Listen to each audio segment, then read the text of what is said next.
Alam mo ba na kahit hindi ka bumili ng property, ay pwede ka pa rin magbayad ng buwis? Lalo na kung may minana kang lupa o bahay. Teka, alamin natin.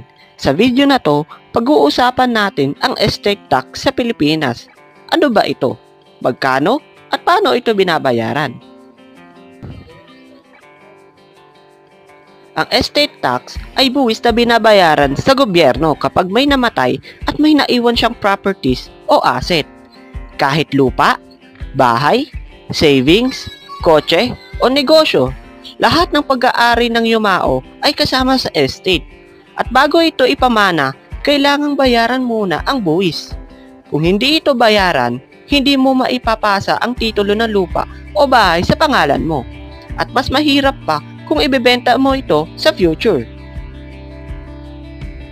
Ang estate tax sa Pilipinas ay 6% ng total net estate value. Ibig sabihin, after ma-deduct ang mga allowed expenses at debts, doon pa lang kukwentahin ang buwis. Example, kung ang total value ng assets ay 5 million pesos, pero may 1 million pesos na utang, ang net estate ay 4 million. Ang estate tax ay 6% ng 4 million, so 240,000 pesos. Ayon sa BIR, ang estate tax ay dapat bayaran within 1 year mula sa date of death.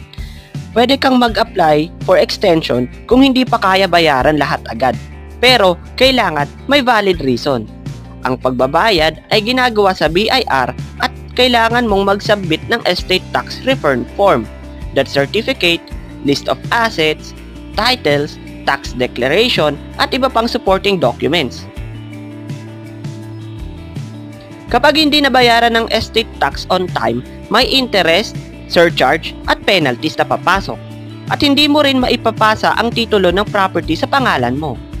Marami tuloy ang naiiwan ng lupa na hindi mapakinabangan dahil hindi settled ang estate tax.